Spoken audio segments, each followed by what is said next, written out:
I feel like one of the biggest things when it comes to doing social media is knowing who you're here for, i.e., who is your audience, right?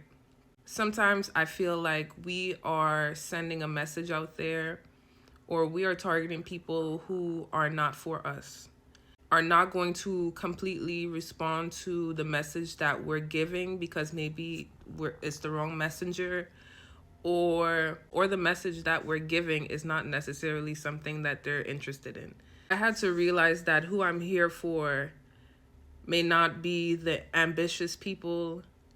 It may be people who are sometimes forgetful, not dependable, can be late, sometimes lazy, are constantly changing a career or changing a goal or starting something and never finishing. And as crazy or as depressing as that may seem, I feel like there is a lot of beauty in that. Who you're here for is who you're here for.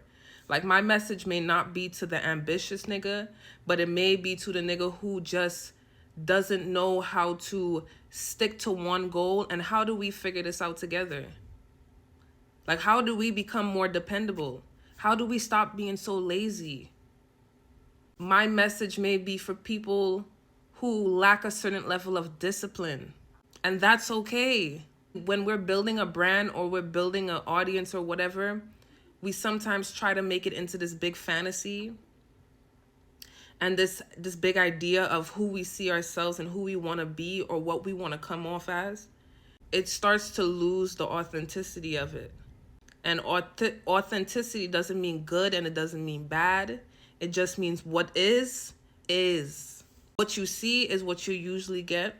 And there are going to be people who find comfort, find solace, find a place in your ability to just be raw and honest. I think sometimes I feel the need to have to come on here, do my makeup, do my hair, look presentable, when the truth is that's not how I even am half 75% of the time. But there are people who make it a mission to look together, look presentable, look pretty all the time, and there's nothing wrong with that. That is just who they are. But that is not who I am. So I shouldn't be trying to make my branding or my audience around that.